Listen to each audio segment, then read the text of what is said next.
Ya, Anda kembali bersama kami dalam Market Buzz, pemirsa, dan langsung saja kita cermati pembukaan pasar di pagi hari ini. Sudah pukul 9 waktu Indonesia Barat, pemirsa, dan terpantau dari indeks harga saham gabungan bergerak cukup positif meskipun di pre-opening tadi sempat tertekan.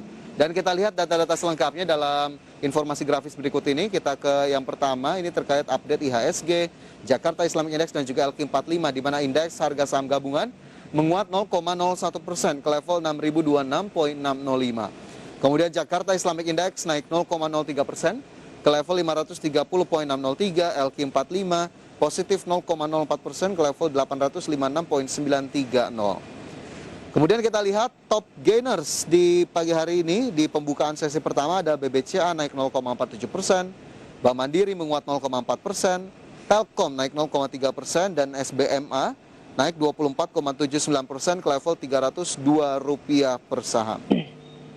Sementara itu saham-saham top losers pada pembukaan di sesi pertama, BBRI turun 0,27% ke level 3720, Mari melemah 3,85%, MLPL terkoreksi 0,93%, dan BABP terkoreksi 1,75%. Dan kembali kita lanjutkan diskusi bersama dengan Ibu Lisa C. Suryanata, analis PT Henan Putih Rai Sekuritas. Bu Lisa, melihat posisi pembukaan indeks di sesi satu hari ini masih sesuai ekspektasi? Ya, relatively demikian. Yang penting kita pantau level support 6.000 ya. Angka bulat itu penting sekali untuk jadi milestone. Kemudian kalau misalkan ada technical rebound yang agak besar, nah perhatikan level 6.100, 6 sampai 6130. Kalau sudah mulai agak mogok lagi di situ, bisa gunakan kesempatan itu untuk lebih baik sell on strength, kurangi posisi. Baik, itu saran atau rekomendasi dari Ibu Lisa melihat kondisi IHSG sejauh ini. Kita kembali lanjutkan ulasan saham-saham di hari ini. Bu Lisa, tadi ada CTRA dari sektor properti yang juga masuk dalam salah satu rekomendasi ataupun saham pilihan. Sekaligus saya ingin tanyakan juga ini, insight dari sektor properti, apakah ada saham-saham yang juga bisa kita perhatikan dari sektor yang sama? Tapi ke CTRA dulu, Bu Lisa. Baik. CTRA kan ini swingnya lumayan oke nih beberapa hari terakhir ya. Sepertinya juga sedang menata tren naik jangka pendek. Dilihat dari urutan moving average-nya ini sudah mulai ditata dengan rapi. Nah, sebenarnya mungkin CTRA menyimpan potensi kenaikan yang lebih tinggi di sekitar 1060 atau bahkan sampai 1120.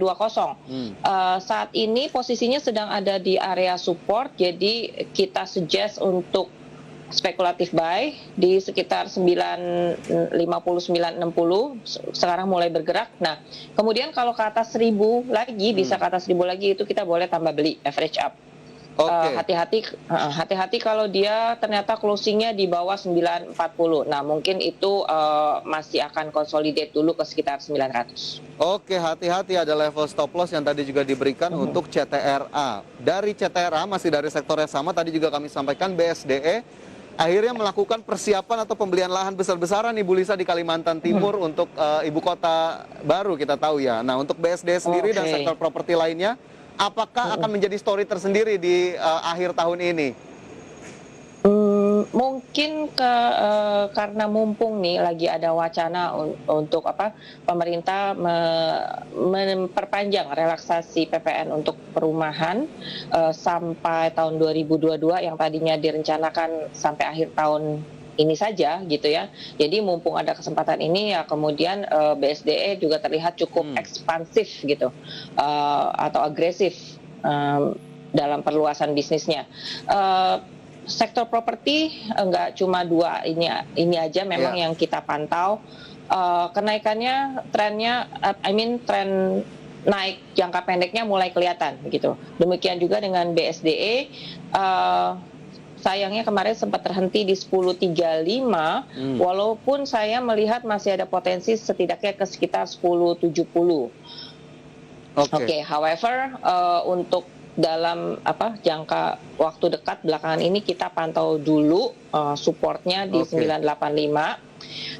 Kalau kita mau masuk di sekitar angka bulat 1000 ini, average up bertahap. Average up bertahap. Dilihat juga tadi level supportnya untuk BSDE, dan hari ini di pembukaan sesi 1 BSD naik 1,02% ke level Rp995 per saham.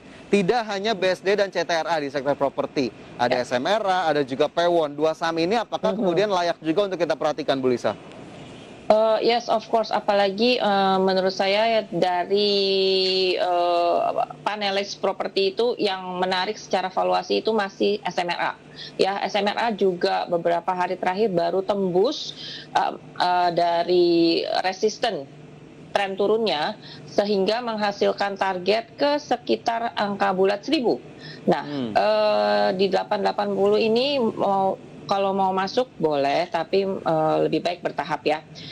Nanti average up-nya di atas 900. Perhatikan supportnya ada di sekitar level 840 saat ini. Kalau misalkan ada pelemahan ke situ, bisa kita pakai untuk buy on weakness juga. Wow. Kemudian tadi satu lagi apa ya? Pewon. Oke. Nah, Pewon ini menarik karena mulai menarik lagi karena pelonggaran PPKM mungkin akan bikin orang kembali ke mall lagi gitu ya. Secara Pewon ini juga revenue-nya paling kencang dari recurring income. Dari bisnis mall dan apartemennya itu. Ya. Kemudian coba kita lihat Pewon. Sama modelnya dengan yang lain-lain mulai menapaki tren naik. Jadi Pewon di kemarin harga support sekitar 450-an ini boleh kita coba average, speculative buy ya. Average up pertama di atas 460, kemudian average up kedua di atas 470. Targetnya untuk midterm mungkin kira-kira short term, sebulan 3 bulan itu mudah-mudahan bisa mencapai 500 sampai 510. Oke, 500 sampai 510 target short term untuk Pewon yang hari ini masih bergerak di level Rp462 atau naik 1,76%. Tadi juga ada SMRA yang diulas oleh Bu Lisa mewakili sektor properti. Jadi secara overall properti sangat layak untuk dilirik mulai saat ini, Bu Lisa. Yes, properti menarik untuk dilirik. Kemudian juga yang kemarin mulai bangkit sektor construction, infrastructure, maksudnya kita juga ada sentimen positif dari pemerintah bahwa anggaran infrastruktur itu dan dinaikkan gitu ya. Baik. Untuk tahun ini. Semoga bisa membuat cash flow mereka operasionalnya lebih lancar lagi. Oke, baik, itu tadi sektor properti. Mungkin Anda juga termasuk yang memperhatikan saham-saham di sektor ini. Pemirsa bisa saja dicatat, tapi sekali lagi keputusan investasi tetap kami kembalikan kepada Anda. Dan Bu Lisa, kita sudah sampai di ujung sesi diskusi kita di hari ini. Terima kasih banyak sudah bergabung dalam Market Buzz. Sehat selalu dan sukses selalu. Oke, you too Fajar, thank you. Ya, pemirsa, Power Breakfast segera kembali dengan rekan Prisa Sombodatu sesaat lagi.